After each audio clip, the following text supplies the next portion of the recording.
Pendengar, saatnya kita menjaga bumi, mencintai lingkungan, dan menjadi bagian dari perubahan hijau. Saatnya kita bicara alam. Bicara alam. Assalamualaikum warahmatullahi wabarakatuh. Radio kesayangan Anda Persada FM, pilihan pas kita dan keluarga. Siarkan kebenaran, tebarkan kasih sayang.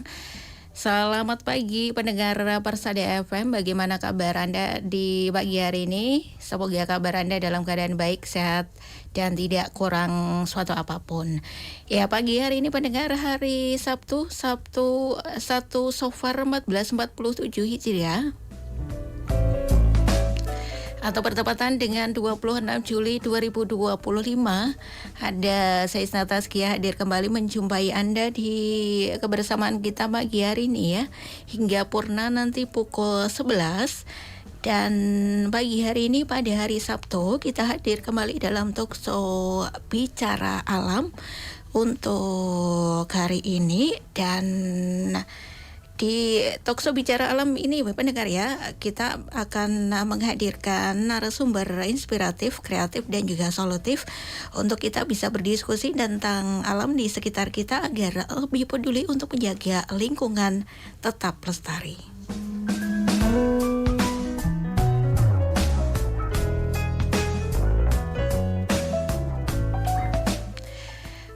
Pendengar, plastik sekali pakai ini telah menjadi bagian tidak terpisahkan dari kehidupan sehari-hari.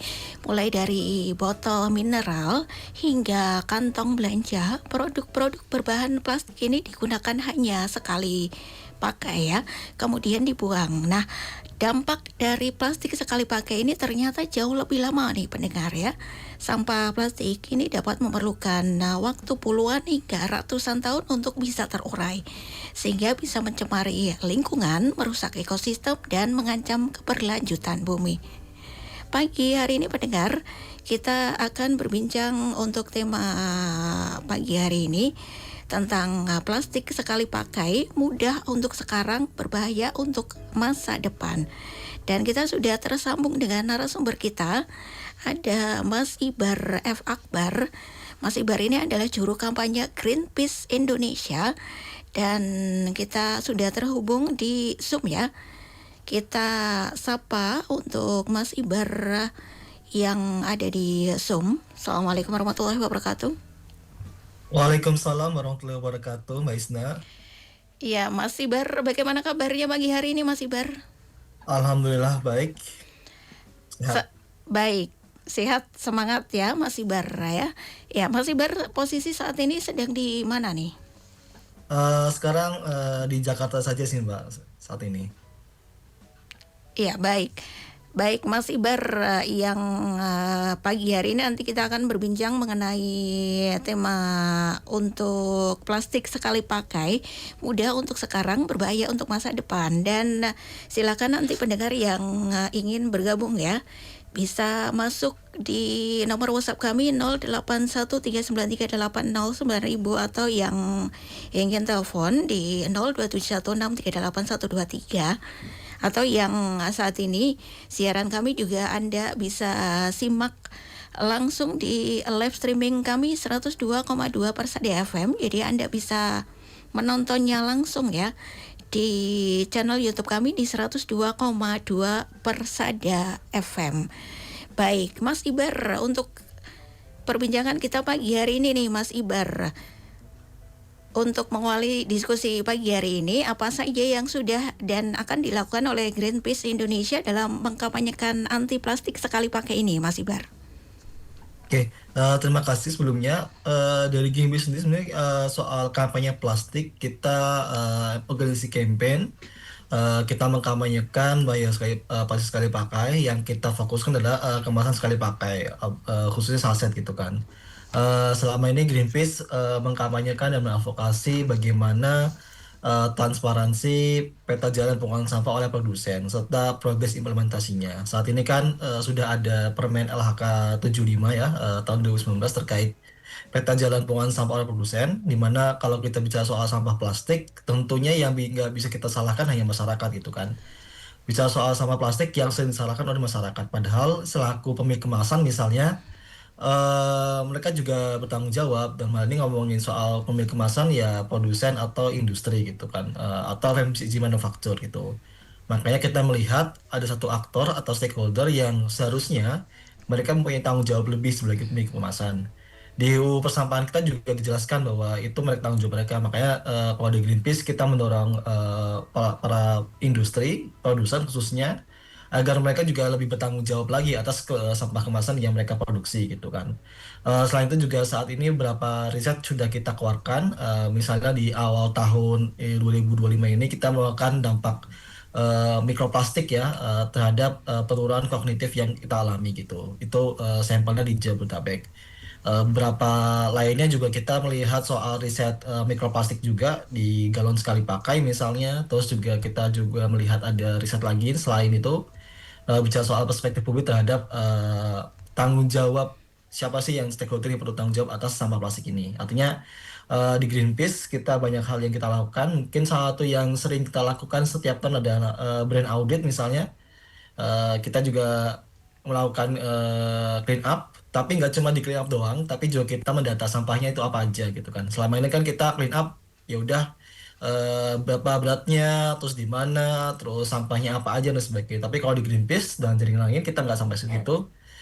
Kita juga mendata sampahnya jenisnya apa, plastiknya jenisnya apa, merek kemasannya apa, produsennya siapa, jenis layernya apa, berapa, dan jumlahnya berapa. Jadi kita jelas tuh sampah 1 ton atau berapa kilo misalnya, jelas isinya sampahnya mereknya apa, jenis kemasannya apa, jenis plastiknya apa, dan sebagainya. Itu sih selama ini yang kita Greenpeace lakukan. Walaupun kita juga sering kolaborasi dengan berbagai aliansi, dengan jaringan dan sebagainya, yang dengan tujuan mengkampanyekan edukasi bahaya kemasan sekali pakai seperti itu. Ya baik, itu di antaranya yang sudah dilakukan oleh Greenpeace Indonesia. Dan tadi yang disampaikan oleh Mas Ibar bahwa kita tidak hanya ini ya, kita meskipun sampah plastik ini yang menggunakan konsumen, tapi pada kenyataannya adalah yang kita runut ke belakang lagi ada produsen di sini. Nah, di belakang lagi ada pemerintah yang seharusnya bisa berupaya untuk menekan penggunaan sampah plastik ini. Menurut Mas Ibar sendiri bagaimana nih? Makanya kalau kita melihat ada 3 stakeholder di sini ya, konsumen, produsen, sama pemerintah gitu. Konsumen udah sering disalahkan, iya oke. Tapi nggak fair juga kita menyalahkan konsumen kan gitu. Konsumen ya pada akhirnya dibebankan untuk mengurangi, iya. Kita sudah mengurangi, iya pasti. Sudah memilah, sudah gitu kan. Tapi pada akhirnya ketika sudah memilah, sudah mengurangi, sampahnya kecampur tuh loh. Karena nggak ada sistem yang benar-benar mendukung kebiasaan kita untuk lebih baik kan gitu. Karena beberapa saat sekarang ke belakang misalnya kita bicara soal sampah plastik, masyarakat sering disalahkan, tapi solusi-solusi bicara soal sampah itu juga hadir kebanyakan dari masyarakat kan gitu. Artinya beban kita bertanggung jawab tuh lebih banyak dan berdobel-dobel aja kan gitu. Makanya kita butuh inisiatif atau tanggung jawab lebih extended ya kalau bicara soal EPR produsen ini gitu kan selaku pemilik kemasan. Di UU persampahan kita 18 misalnya tahun 2008 itu jelas juga di pasal 12 sampai 15 misalnya produsen ya wajib untuk menarik kembali kemasan yang mereka produksi gitu kan, ditarik kembali misalnya gitu. Terus bisa soal peran pemerintah juga sama gitu kan. Bagaimana kebijakan atau regulasi pemerintah seharusnya mendukung pemilahan dari sumber kan gitu. Saat ini ketika masyarakat udah memilah sampah tapi infrastruktur atau dukungan regulasi yang belum ada ya sama aja tuh loh. Pada akhirnya kecampur dan hanya mengandalkan TPA misalnya gitu kan. Saat ini TPA sudah banyak yang eh, terbebani bebannya lingkungannya. Di tahun 2023 aja misalnya hampir 30-an TPA terbakar misalnya atau overload gitu kan. Di Jogja ada Piungan yang sudah mulai overload gitu kan. Di Bandung Sarimukti 2 tahun lalu terbakar gitu kan. Bantar Gebang juga sama. Artinya ketika sistem regulasi kita atau infrastruktur kita soal pengolahan sampah masih linear, masih kumpul angkut buang dan membebankan TPA itu juga akan memberatkan gitu kan. Kami sih berharap ngomongin soal pemerintah, sampah organik kita perlu dikelola gitu kan.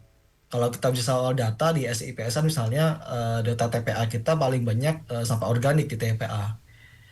Kalau sampah TPA emang benar-benar bisa dikelola dan dihabiskan di sumber di rumah tangga misalnya, ya masalah di TPL 50% itu udah selesai gitu kan. Makanya bagi kita peran pemerintah perlu ada regulasi yang kuat gitu ya, dukungan yang kuat, yang memang mengedepankan hierarki pengolahan sampah. Hierarki pengolahan sampah itu ada 3R yang paling dasar, reduce, reuse, recycle. Misal soal 3R ini juga kita bukan sebatas asal milih recycle langsung atau reuse misalnya gitu kan, tapi itu step by step gitu kan, ada hierarkinya tuh loh. Yang mana hierarki yang perlu diprioritaskan awal itu reduce atau pengurangan. Pengurangan ini bukan pengurangan ketika sudah di sampah di hilir, tapi di hulu tuh loh. Pengurangan organiknya, pengurangan di kemasan plastiknya. Artinya plastik ini bukan pengurangan di ketika kita jadi sampah dibersihkan enggak, tapi pengurangan di produksinya. Ketika ini sudah dilakukan semua, kita bisa bicara yang lain gitu loh. Itu sih kalau bicara soal peran masing-masing ya. Gitu. Iya, artinya di sini memang perlu adanya kerjasama ya, untuk pemerintah sendiri juga harus berperan dan konsumen sendiri juga apa ya, kita berusaha meminimalkan ya, meskipun kita tidak bisa menghindari 100%, paling tidak meminimalkan penggunaan plastik sekali pakai ini. Nah, Mas Ibar, untuk alasan nih Mas, apa sih yang menjadi alasan untuk kita harus menghindari atau bisa semaksimal mungkin berusaha untuk menghindari plastik sekali pakai ini? Kalau bicara soal alasan pasti banyak ya. Misal sampah yang tercampur jadi basah misalnya. Ketika basah, sampah-sampah plastik yang sebenarnya masih bisa punya nilai misalnya itu juga nggak bisa digunakan lagi gitu kan, menurunkan nilainya gitu. Terus kalau misal kondisinya masih berkandung TPA misalnya, ya TPA juga akan punya overload, punya batasnya, punya masanya dan sebagainya. Kita nggak punya lagi tempat area mana lagi yang perlu kita buang misalnya gitu kan. Yang mana kalau saat ini yang jadi banyak ramenya ada soal mikroplastik gitu. Kita nggak sadar sebenarnya kemasan-kemasan plastik kita yang kita pakai sehari-hari untuk produk kebutuhan sehari-hari kita mengeluarkan terdegradasi ya, plastik itu terdegradasi menjadi partikel kecil gitu kan di bawah 5 mikrometer, yang mana itu nggak bisa kita lihat secara kasat mata tuh, harus pakai mikroskop kan gitu, dan itu udah banyak banget gitu.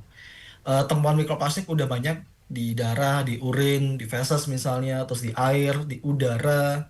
Bahkan beberapa penelitian juga menyebutkan menemukan mikroplastik di ASI, di plasenta, di garam, makanan ikan dan sebagainya. Artinya plastik walaupun kita pakai sekali doang, misalnya ketika berbungkus apa sesuatu, bisa makanan kita terus kita buang, ya itu nggak selamanya itu tanggung jawab kita hilang, siapa tanggung jawab itu ya, tapi tidak selama langsung selesai masalahnya itu loh. Kemasan itu kan ada tidak terurai misalnya, terus terpecah, tergradasi menjadi partikel kecil yang bahkan kita nggak tahu ukurannya berapa, nggak tahu itu di mana dan sebagainya. Makanya ini bahaya juga tuh loh. Walaupun secara aturan belum ada baku mutunya, belum ada regulasi ngomong mikroplastik, tapi ketika itu terakumulasi, ya pada akhirnya itu punya efek juga yang memberikan dampak pada tubuh manusia gini. Lain halnya adalah beban kita sebagai masyarakat gitu. Secara sosial misalnya ketika TPA atau overload, masyarakat bingung juga membuang kemana. Pada akhirnya masyarakat menggantungkan pembuangan sampah di depo masing-masing. Depo pembuangan sampah penuh, konflik masyarakat terjadi dan sebagainya. Apalagi kalau bicara soal TPA terbakar itu juga bahaya juga kan gitu. Sari Mukti misalnya terbakar, ya abunya, bakaran sampahnya itu juga membahayakan bagi kesehatan masyarakat kita. Bahkan sebelum Sari Mukti sebenarnya Louis Gajah misalnya kan, HPSN Hari Peduli Sampah Nasional kan muncul ketika TPA Louis Gajah meledak gitu kan, mengubur hampir berapa desa dan masyarakat mengorbankan. Artinya eh, sampah bukan sebatas tanggung jawab kita saja, tapi ketika kita tidak dikelola, tidak bertanggung jawab, tidak ada peran kehadiran pemerintah atau produsen, yaitu memberikan dampak yang lain kepada masyarakat atau lingkungan kita gitu kan. Apalagi kalau bisa soal saset gitu ya. Karena gini, kalau bisa soal sampah plastik itu kan ada 7 jenis sampah plastik ya. Ada Ya. PET misalnya, terus HDPE, terus PVC, PP, terus LDPE misalnya, terus ada PP, others dan sebagainya. Saset ini salah satu yang sulit daur ulang gitu. Bahkan kalau bisa soal jenis plastik, Yang paling mudah dan mungkin bisa didaur ulang hanya nomor satu, nomor dua PET itu loh, botol gitu kan. Ketika saset itu udah susah daur ulang gitu kan, karena ada laminasinya, multilayer dan sebagainya, dan ya industri kita belum sampai untuk menyerap itu semua gitu kan. Ketika nggak ada yang menyerap, ya pada menumpuk dan hanya jadi beban masyarakat kita ke depan gitu kan. Bicara soal desain kemasan juga sama gitu loh. Satu botol aja misalnya, botol AMDK misalnya kan, itu botol PET bisa didaur ulang tapi labelnya nggak bisa gitu kan. Botolnya juga tutup botol juga sama, dia beda jenis plastik gitu kan. Edukasi ini kan juga nggak tahu kan, kita sebagai masyarakat yang tahu ya produsen atau industri, pemerintah, tapi nggak ada sampai masyarakat. Kalau soal bicara soal dampak, banyak ngomongin kesehatan. Kita tahu kalau ngomongin soal kemasan plastik misalnya, itu kan berasal, bahan bakarnya adalah, bahan utamanya adalah oil and gas. Diekstrak, ditambahkan zat-zat kimia misalnya, yang mana kalau bisa soal zat kimia pasti ada cemarannya, ada leakage-nya misalnya gitu. Yang mana kita juga nggak tahu tuh loh, zat kimia apa aja sih yang ditambahkan ke dalam kemasan plastik ini. Karena pastinya butuh zat kimia untuk bisa mengikat plastik ini menjadi lekat dan lebih kuat gitu. Seperti itu Mbak. Iya, baik. Baik, tadi sesuatu yang tidak kita sadari bahwa di kemasan plastik sekali pakai itu nanti itu ada mikroplastiknya yang bisa saja dari partikel kecil di plastiknya itu bisa masuk ke dalam tubuh kita, dan ini kalau terakumulasi semakin banyak itu juga tidak akan berdampak buruk bagi kesehatan. Nah, ini untuk apakah dari kemasan sekali pakai itu memang akan memberikan efek ke sana nih, Mas Ibar? Ya. Greenpeace sama Universitas Indonesia awal tahun ini, Januari ya Februari, mengeluarkan riset dampak mikroplastik terhadap penurunan kognitif gitu kan. Penurunan kognitif dalam hal ini misalnya menurunkan daya ingat, susah untuk menentukan keputusan, lupa dan sebagainya gitu. Kita meneliti ini hampir 2 tahun sebenarnya sama UI, Universitas Indonesia. Sampelnya di Jabodetabek gitu kan, hampir 95% sampel yang kita teliti semuanya ada mikroplastiknya. Dari urinnya, terus dari fesesnya, sama dari darahnya. Itu ada semua mikroplastik gitu. Dan kita dengan metode MOCA misalnya pada itu, dengan kita kerjasama dengan Fakultas Kedokteran, spesialis neurologi, Dr. Visa misalnya. Kita melihat ada korelasi ketika mikroplastik yang terakumulasi menumpuk di darah itu punya efek menghambat fungsi saraf kita gitu, seperti mengingat dan sebagainya, neurologis gitu.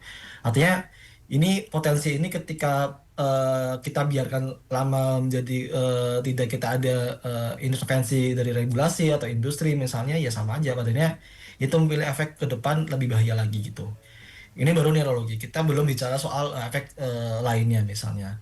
Makanya bagi kita riset kemarin Greenpeace itu satu penting untuk melihat dampak misalnya ketika mikroplastik ini terakumulasi sampai seperti apa. Ini walaupun ngomongin soal riset dampak mikroplastik terhadap kesehatan itu masih sedikit tuh loh, masih belum banyak gitu. Banyak kan temuan-temuan, tapi ini penting juga bagi kita tuh loh, mendorong misalnya pemerintah, lembaga lain misalnya untuk lebih serius misalnya untuk melihat dampak mikroplastik seperti apa. Bahkan nggak cuma sebatas mikroplastik, tapi si kemasan plastik sendiri itu seperti apa gitu loh. Itu sih Mbak kalau dari kami. Iya, dan ini untuk kita menghindari plastik sendiri rasanya agak ini ya, susah sekali ya Mas ya. Kalau dari kemasan minuman sendiri, kemudian makanan sendiri banyak yang menggunakan kemasan plastik ini, dan di masyarakat kita nih, mereka yang konsumsi botol air mineral nih Mas, yang sudah habis itu biasanya botolnya itu masih digunakan lagi untuk diisi ulang lagi. Nah, ini apakah sebenarnya masih aman digunakan meskipun air yang dimasukkan diisi ulang itu dalam kondisi suhu yang tidak panas begitu? Hmm. Nah ini yang kita kritisi adalah kemasan paling sekali pakainya. Botol AMDK misalnya yang PET itu, ya itu sebenarnya sekali pakai itu loh. Ketika sudah selesai dipakai, dikonsumsi, emang harus dipilah, dibuang misalnya, dipilah dan masuk ke industri untuk didaur ulang gitu kan. Jangan sampai yang sekali pakai ini dipakai lagi buat ngisi air terus diisi lagi berkali-kali, apalagi dengan diisi pakai air yang dengan suhu panas misalnya gitu kan. Karena ketika masuk air yang suhu panas, walaupun itu udah mendidih misalnya udah dimasak dimasak terus dimasukin ke botol AMDK plastik itu, ya itu juga punya potensi untuk melepaskan mikroplastik tuh loh. Karena pelepasan mikroplastik juga berbagai cara, dari suhu tinggi misalnya, dari ketika itu ada sinar matahari, gesekan, terus ketika ini ada benturan dan sebagainya, itu juga bisa melepaskan mikroplastik gitu kan. Ya. Makanya bagi kita kalau MBK ya itu emang harusnya sekali pakai itu loh, nggak bisa kita pakai berkali-kali lagi itu loh. Ada jenis-jenis plastik lainnya yang memang bisa kita pakai berkali-kali, kayak seperti tumbler itu kan sebenarnya masih aman gitu kan untuk kita pakai berkali-kali, walaupun sebenarnya itu juga punya masanya juga gitu kan. Selama itu tidak sekali pakai ya itu nggak apa-apa gitu. Apalagi kalau bisa soal apa sih yang bisa kita lakukan, kadang kita juga bingung juga, terbatas kan. Makanya bagi kita selama itu masih bisa dipakai berkali-kali, bukan yang sekali pakai, itu masih bisa kita lakukan, dan kita bolehkan gitu kan. AMDK, hampir semua AMDK itu emang sekali pakai semua gitu. Artinya kita sarankan sih jangan sampai itu digunakan untuk air minum buat minum lagi gitu loh. Ya, kalau sekali pakai itu sebaiknya juga dia tidak digunakan lagi begitu. Ya Mas Ibar, nanti kita akan lanjutkan di sesi yang kedua di Talkshow Bicara Alam pagi hari ini Mas Ibar, dan kita harus jeda sejenak dulu. Dan untuk pendengar tetap menyimak di siaran Talkshow kami Bicara Alam. Kami akan segera kembali selepas beberapa informasi yang menarik berikut ini. Ya baik, pendengar, kembali di Talkshow Bicara Alam pagi hari ini masih bersama dengan narasumber kita, ada Mas Ibar Akbar, juru kampanye Greenpeace Indonesia, yang untuk tema kita pagi hari ini ya, plastik sekali pakai mudah untuk sekarang, berbahaya untuk masa depan. Dan Mas Ibar, kita lanjutkan kembali obrolan kita di sesi yang kedua, Mas Ibar.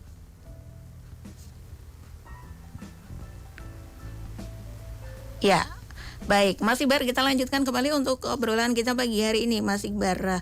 Untuk mengurangi plastik sekali pakai sendiri nih, Mas Ibar, langkah sederhana apa dan mungkin bisa dikatakan realistis ya, lebih realistis untuk sekarang ini yang kita bisa lakukan? Oke. Bicara soal plastik, kemasan plastik kan bicara soal kebutuhan pribadi, rumah tangga dan sebagainya gitu kan. Dari kita sendiri secara pribadi coba identifikasi dulu mana sih kemasan-kemasan produk-produk yang bisa kita kurangi gitu kan. Misal kresek gitu. Saya belanja pasti dikasih kresek dan sebagainya. Kalau itu bisa dikurangi sama kita, ya itu kurangi gitu loh. Sudah untuk dibiasakan membawa kemasan pribadi gitu kan. Entah itu pos terus atau tote bag dan sebagainya. Itu kan bisa kita pakai gitu kan. Kresek satu mungkin yang paling mudah gitu. Terus yang kedua misalnya kita pergi ke restoran, ke warung misalnya. Kita pesan minum misalnya, itu kan biasanya ada dikasih sedotan, itu kan sebenarnya masih bisa kita lakukan, kita kurangi gitu kan. Kita minum nggak pakai sedotan itu juga masih bisa kan gitu. Artinya kita coba identifikasi mana aja kemasan-kemasan yang emang kemasan yang butuhkan buat untuk pribadi, makanan, minuman misalnya, atau buat sampo, sabun, dan itu bisa dikurangin, ya kita kurangin juga tuh loh. Ketika kita bisa identifikasi itu, kita juga bisa paham dulu kira-kira kalau nggak pakai plastik pakai apa ya gitu. Tadi kresek, terus sedotan misalnya, atau kita kayak belanja ke pasar, misalnya kita beli ayam misalnya, terus kita bawa tok wadah sendiri, itu juga bisa gitu kan. Walaupun di awal-awal untuk mengganti kebiasaan itu agak susah gitu. Kita mengakui bahwa perubahan perilaku itu butuh waktu gitu kan. Apalagi misalnya nih kita sebagai konsumen sudah berubah gitu kan, sudah mulai membawa kemasan sendiri, wadah sendiri gitu. Tapi yang jadi masalah atau tantangan, ya mungkin lebih tepatnya tantangan adalah ketika kita menghadapi penjualnya, yang punya warung misalnya, kadang bingung juga ini gimana ya mas gitu. Misalnya kita beli bakso atau si somai terus kita bawa wadah sendiri, juga kadang mereka bingung juga nih pakai apa, emang bisa mas pakai ini gitu kan. Pengalaman teman-teman dan pengalaman saya juga sama, ketika kita membeli sesuatu dengan wadah sendiri, kadang penjual juga kaget juga, ini emang bisa ya pakai wadah ini gitu kan. Kan sebenarnya fungsinya sama kan gitu, membungkus makanan atau barang atau produk kan gitu. Yang mana itu harus kita bawa sampai rumah, kita konsumsi, ya udah gitu kan. Kadang kan Kemasan plastik itu hanya dibutuhkan berfungsi ketika dari penjual misalnya terus ke konsumen dibawa menuju rumah. Hanya sebatas wadah, setelah itu selesai gitu. Makanya bagi kita tantangannya banyak di konsumen gitu kan. Mungkin di kota-kota besar misalnya sudah ada beberapa inisiatif bisnis yang memang mengedepankan guna ulang, reuse atau refill gitu kan. Kayak di Jakarta misalnya ada teman-teman Alner, ada teman-teman Kecipir, terus ada teman-teman Happy Circle gitu kan. Alner Happy Circle tuh mereka startup menjual sampo, terus deterjen gitu kan. Beberapa kebutuhan perawatan pribadi yang lainnya mereka menjual dalam bentuk refill gitu loh, atau dan guna ulang gitu. Mereka menjual botol yang kecil gitu, terus dijual ke masyarakat, masyarakat beli botol kecilnya, terus setelah selesai botol itu dibalikin lagi ke warung gitu. Karena mereka pendekatannya naruh barang itu di warung sama bank sampah, lebih dekat ke masyarakat. Jadi ketika udah selesai dibalikin, dicuci, diisi lagi, dijual lagi ke masyarakat gitu. Ada backstore dan sebagainya. Tantangannya seperti itu sih, lebih banyak bisnis tuh belum banyak tuh loh. Belum ada dukungan juga dari masyarakat, dari pemerintah. Regulasi bisnis guna ulang reuse ini perlu didukung sebenarnya karena ini solusi yang kita dorong gitu kan. Lainnya misalnya soal pemilahan itu pasti kebanyakan sampah-sampah rumah tangga ini sampah organik sisa makanan gitu. Harapannya masyarakat kita atau kita sebagai konsumen bisa menghabiskan makanan yang kita konsumsi gitu kan. Apa yang kita masak seharusnya bisa kita lihat juga tuh loh. Kebutuhannya siapa aja, berapa banyak dan sebagainya. Sehingga tidak ada food waste gitu. Walaupun ada food waste, itu harapannya bisa dikelola di masyarakat itu sendiri. Walaupun sekarang ini banyak sekali ya inisiatif ngomongin composting, terus ada BSF misalnya, dan sebagainya. Tapi harapannya ngomongin soal pemilahan pengolahan sampah organik itu nggak hanya sebatas rumah tangga sendiri aja tuh loh. Tapi perlu kolektif tuh loh di lingkungan RT RW gitu. Bicara soal sampah juga kita mendorong bagaimana kolaborasi ya antar rumah tangga gitu kan. Kolaborasi di tingkat RT RW gitu. Karena ketika itu udah dikolaborasikan, sampah yang keluar dari RT RW itu juga emang nggak sampah yang basah gitu kan. Sampahnya kan sama salahnya adalah sampah organik nyampur sama sampah plastik, sampah yang lain jadi basah gitu kan. Bau terus menimbulkan berbagai penyakit itu jadi bahaya gitu kan. Ketika RT RW ini udah kolektif ya itu bisa menekan produksi atau potensi sampah dari sampah organik gitu kan. Jadi ketika sampah organik kepilah, sampah-sampah plastik yang masih ada mungkin itu dalam kondisi yang bersih gitu kan dan bisa diserap oleh industri daur ulang misalnya gitu sih. Makanya bagi kita semua realistis tapi butuh waktu gitu sih. Ya, itu meskipun tadi perubahannya memang dimulai dari kecil dulu, dari diri kita sendiri. Meskipun awalnya mungkin terasa asing ya, Mas Ibar ya, ketika kita misalnya membeli bakso bawa wadah sendiri itu tidak biasa orang melakukan itu. Tapi ketika kita bisa memberikan contoh yang baik, semoga kita berharapnya bisa menularkannya kepada yang lain. Nah, Mas Ibar, menurut Mas Ibar sendiri dari kampanye anti plastik sekali pakai ini, apakah sudah bisa berjalan dengan efektif dan diterima masyarakat untuk saat ini? Kalau berjalan iya efektif beberapa tempat atau beberapa waktu iya juga gitu loh. Artinya kita melihat solusi untuk mengatasi sampah sekali pakai itu banyak gitu loh. Masyarakat itu udah banyak banget ngomongin solusi. Bank sampah aja berapa ribuan kan gitu. Itu baru bank sampah, belum inisiatif komunitas antar masyarakat itu udah banyak juga gitu kan. Artinya masyarakat satu dengan masyarakat yang lain, komunitas satu dengan komunitas lain itu udah menjalankan solusi masing-masing gitu kan. Dan itu jumlahnya ribuan aku yakin gitu. Tapi perlu ada yang namanya dukungan regulasi sama infrastruktur gitu kan. Yang mana ini belum ada sampai sekarang tuh loh. Ada tapi mungkin belum maksimal, penegakannya belum maksimal. Kita bisa soal kalau ngomongin sampah plastik ini kita nggak bisa hanya sebatas bergantung pada solusi masyarakat gitu kan. Dukungan pemerintah itu pasti, apalagi ngomongin Pemda gitu kan. Yang jadi masalah dan tantangan adalah anggaran pengolahan sampah di daerah tuh sangat kecil gitu kan. Jakarta aja yang besar itu hanya 3% anggaran pengolahan sampahnya gitu. Kita kalau mau dibandingkan ke daerah lain itu nggak sampai 1% gitu loh, hanya 0,3, 0,2 dan sebagainya, sangat kecil gitu. Padahal ngomong sampah plastik, sampah ini butuh anggaran besar gitu kan. Kita bisa soal pengangkutan lah misalnya kan. Butuh truk dan sebagainya. Jakarta truknya banyak gitu kan. Tapi kalau misalnya kita ke daerah lain, truknya hanya beberapa kan gitu. Itu juga belum ada yang truknya rusak dan sebagainya.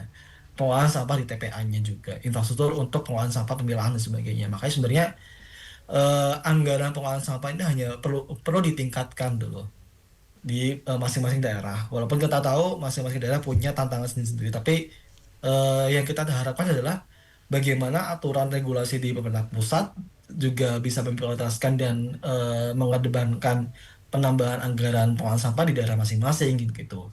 Saat ini ya pemerintah daerah sering disalahkan dulu atas pengolahan sampah, padahal ya mereka juga punya tantangan sendiri kan gitu. Ya.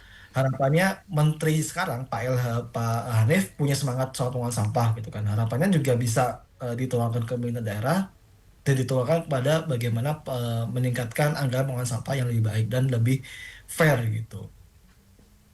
Iya, begitu ya. Dan kalau anggarannya dinaikkan, otomatis kan mungkin untuk pengelolaan sampah ini bisa menjadi lebih baik lagi, sehingga kayak masyarakat mau membuang sampah itu tidak sampai membuang ke sungai misalnya dan lain sebagainya begitu. Iya Mas Ibar, ini ada pertanyaan di YouTube nih Mas Ibar dari Mbak Ilmu. Contoh plastik sekali pakai ini apa saja selain botol air mineral? Kalau galon isi ulang itu apakah aman? Oke. Terima kasih pertanyaannya. Sekali pakai itu banyak jenisnya. Tadi botol, terus saset yang paling sering kita temukan ya. Saset itu kan bisa buat bumbu, buat kopi, buat bungkus mie, terus minyak, sampo, sabun, deterjen sebagainya. Itu sekali pakai gitu. Artinya selama digunakan, selama itu kita beli kemasannya, terus kita gunakan, terus kita buang kemasannya, itu sekali pakai. Artinya sekali konsumsi kan gitu. Yang mana itu kebanyakan di AMDK atau saset gitu kan. Itu sekali pakai jenisnya. Terus kalau ngomongin galon isi ulang, itu isi ulang itu guna ulang. Itu bukan sekali pakai. Karena setelah kita beli galon, mungkin kan ketika kita beli galon agak mahal kan 50.000 lah misalnya. Tapi setelah itu kan kita hanya nukar galon terus harganya 20 ribuan sekian dan sebagainya. Itu guna ulang, itu bukan sekali pakai. Kecuali galon yang sekali pakai gitu, yang PET itu baru sekali pakai. Karena ketika teman-teman beli yang sekali pakai PET ini, galon ini, terus udah selesai ya udah dibuang kan gitu. Itu sekali pakai. Dan ngomong guna ulang pasti kita perlu lagi ngomongin regulasi gitu kan. Galon-galon guna ulang itu aman selama jelas juga ini sudah dipakai dipakai berapa kali gitu kan. Itu yang pertama. Yang kedua soal pengirimannya harus aman gitu kan. Harus tidak terkena sinar matahari, panas, gesekan dan sebagainya. Makanya kalau ngomongin guna ulang, kita melihat soal sistemnya gitu kan. Bukan sebatas kemasannya aja gitu.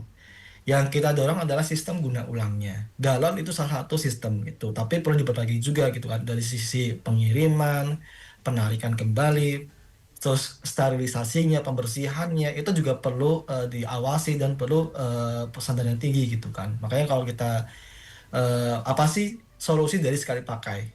Ya sistem guna ulangnya gitu loh. Yang kita hapus kemasan sekali pakai diganti menjadi sistem guna ulangnya. Misalnya di teman-teman Rius misalnya kan sekarang di Jakarta ada Alnar dan sebagainya. Mereka punya hub pencucian atau sterilisasi. Jadi kemasan-kemasan yang disirkulasikan ke masyarakat, terus ketika masyarakat sudah selesai mengkonsumsi dibalikin lagi ke Alnar misalnya ke hubnya, itu akan dicuci, disterilisasi dan akan diisi lagi. Itu makanya bagi kita kalau bicara soal sistem guna ulang itu juga ada potensi untuk menciptakan ekonomi baru, pekerjaan baru ya. Yaitu kayak semisal pengambilan, penjemputan kemasannya, terus pencucian, sterilisasi dan sebagainya. Makanya yang kita dorong dari sekali pakai itu dihapus dan digantikan ke sistem guna ulangnya. Bukan sebatas apa sih kemasan yang baik, apa sih bahan yang baik. Karena kalau ngomongin bahan, ya perlu dari satu lagi gitu loh. Apakah selain plastik ada bahan yang lebih aman? Belum tentu juga gitu. Gitu. Iya, baik. Demikian ya Mbak Ilmi yang sudah bertanya di YouTube. Nah ini untuk tadi ya Mas Ibar ya tentang galon sekali pakai dan juga galon isi ulang nih. Ini kan jadi perang iklan ya dari produk kompetitornya begitu, dan sehingga masyarakat sendiri berpikir ketika menggunakan galon isi ulang ini justru nggak aman begitu karena kemakan iklan. Nah, dan tanggapan dari Mas Ibar sendiri bagaimana nih? Perlu ada intervensi dan dari pemerintah pastinya antar kementerian ya KLH, Kemenperin dan yang BPOM misalnya itu harus kolaborasi itu harus ada intervensi dari mereka sehingga tidak terjadi perang iklan dan mungkin yang lagi ramai sekarang gitu kan karena pada akhirnya jadi korban dari masyarakatnya gitu kan diadu domba dan sebagainya karena ya balik lagi itu kan balik lagi ke tanggung jawab produsen kan sebenarnya gitu. Walaupun mereka bisa satu produsen ini mengeluarkan sekali pakai, tapi harus tanggung jawab juga tuh loh. Sistem penarikan kembalinya seperti apa gitu kan? Apakah mereka sudah punya sistem penarikan kembalinya ketika sampah galonnya sudah selesai, terus mereka ambil, terus jadikan apa dan sebagainya itu harus jelas juga kan gitu. Jadi jelas tuh ketika kita misalnya beli galon sekali pakai, terus ada nggak sistem penarikan kembalinya dari si industri ini, produsen ini? Kalau ada, misalnya. Terus mereka naik kembali kemasan galon sekali pakainya, terus masuk ke industri daur ulang misalnya. Itu ketika masuk ke industri daur ulang, ini jadi apa produknya tuh loh? Apakah jadi galon lagi, artinya itu recycle content, atau jadi produk yang lain gitu kan? Ini harus terbuka juga, harus transparan. Makanya kalau bicara soal tanggung jawab produsen, transparansi itu penting tuh loh. Untuk melihat keseriusan tanggung jawab si produsen ini sebagai pemilik kemasan gitu.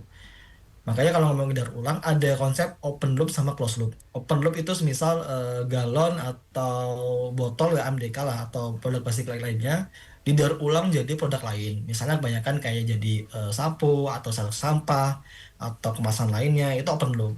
Ada yang namanya closed loop. Closed loop itu daur ulang dari botol jadi botol. Itu contohnya. Artinya botol di daur ulang jadi botol lagi. Jadi recycle content. Jadi recycle PET atau recycle botol gitu. Itu closed loop. Yang mana masing-masing juga punya batasnya tuh loh. Secara global misalnya Indonesia tingkat daur ulang kita masih 11%. Kemasan plastik PET misalnya itu juga untuk daur ulang misalnya tuh hanya maksimal maksimal 7 kali doang. Setelah 7 kali udah itu jadi residu nggak bisa nggak bisa lagi didaur ulang karena setiap siklus daur ulang itu akan menurunkan kualitas plastiknya gitu makanya terbatas gitu kan. Yang guna ulang juga sama tuh loh. Perlu transparansi juga sistemnya seperti apa, terus sterilisasinya seperti apa, pembersihannya seperti apa. Ketika ada kemasan atau galon yang guna ulang sudah mencapai batasnya itu seperti apa penarikannya dan sebagainya. Makanya yang kita dorong adalah tanggung jawab produsen atas masing-masing produk yang mereka hasilkan gitu. Sehingga masyarakat gak dikorbanin, masyarakat gak disalahkan. Pemerintah perlu hadir di sini, khususnya di Kementerian Lingkungan Hidup, Kemenperin, dan BPOM seperti itu. Iya, baik.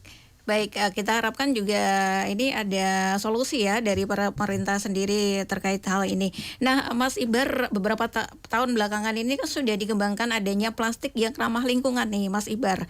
Apakah ini bisa menjadi salah satu langkah yang solutif menurut Mas Ibar bagaimana? Plastik ramah lingkungan, selama itu sekali pakai itu bukan solusi pastinya, gitu kan. Artinya kan sama ini di tekan adalah ini sampah ramah lingkungan bisa terurai dan sebagainya. Artinya kan itu sama aja mendorong masyarakat untuk buang sampah di mana aja kan, selama itu bisa terurai kan gitu. Faktanya ya nggak terurai sama sekali gitu kan. eh Beberapa riset misalnya ngomongin sampah kemasan plastik yang ramah lingkungan karena dia terbuat dari singkong dan sebagainya, itu juga butuh zat kimia atau pasti tetap butuh oil and gas misalnya atau virgin plastik lainnya seperti itu. Artinya nggak murni 100% dari cassava gitu kan atau kemasan singkong gitu. Makanya itu bukan solusi selama itu sekali pakai gitu kan. Terurai atau nggak terurai kan perlu riset juga, bener nggak kan gitu.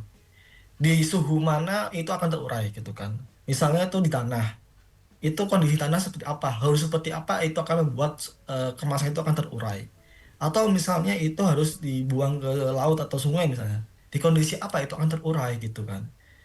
Ini kan nggak dijelaskan juga oleh si industri atau solusi-solusi ini kemasan si plastik sekali pakai yang ramah lingkungan ini kan. Makanya perlu uji juga apakah ini benar terurai atau enggak.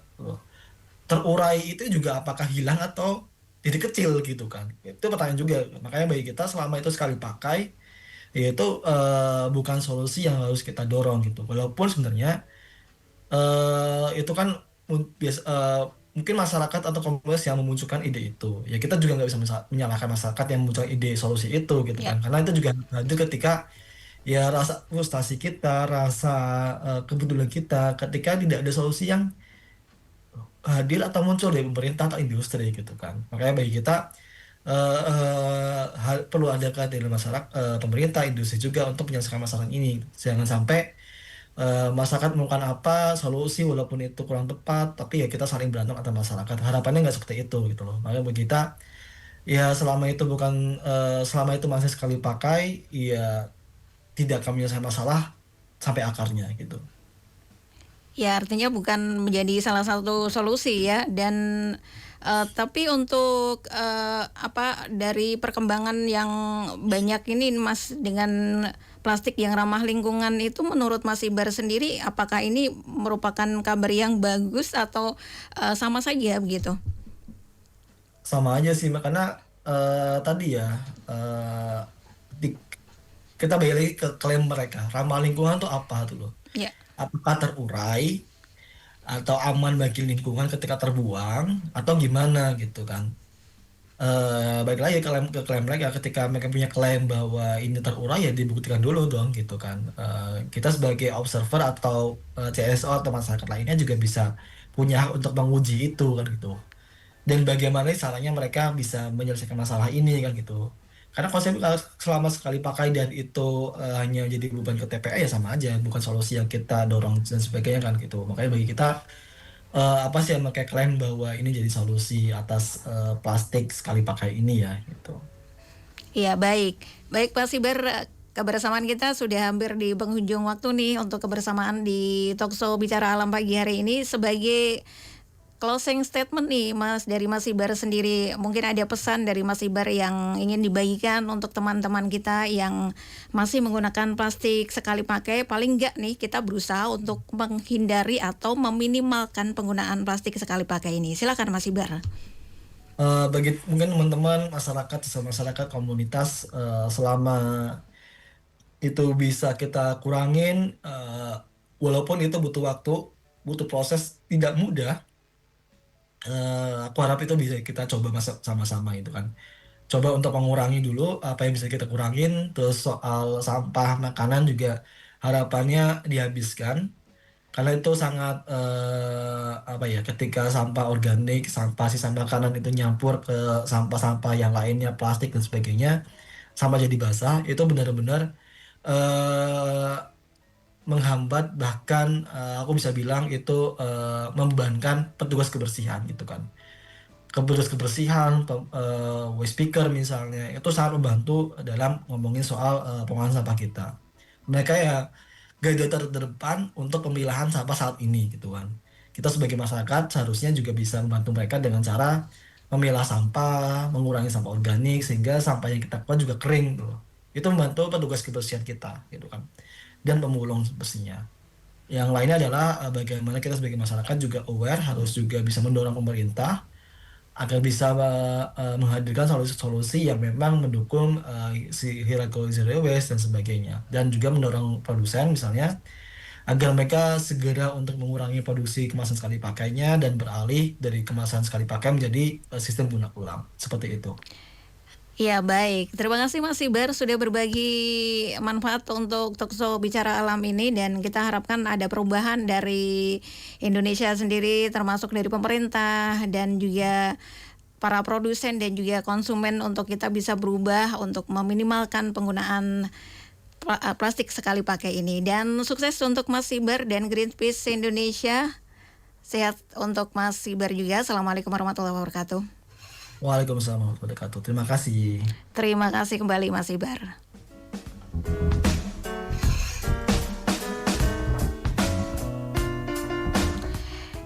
Ya, dan baik pendengar, demikian untuk Talkshow Bicara Alam pagi hari ini dengan juru kampanye Greenpeace Indonesia ada Mas Sibar F. Akbar untuk tema pagi hari ini, plastik sekali pakai mudah untuk sekarang, berbahaya untuk masa depan. Dan semoga yang disampaikan tadi memberikan manfaat dan juga perubahan untuk kita semuanya, berubah meskipun hal kecil yang bisa kita lakukan ya. Dan akhirnya saya Isna Taskia pamit undur diri. Terima kasih atas kebersamaan Anda dan juga segenap kru yang bertugas. Ada produser Joko Santoso dan juga switcherman Anovika Akbar pamit. Pendengar, hidup akan terasa ringan jika hati selalu bersyukur. Wassalamualaikum warahmatullahi wabarakatuh. Radio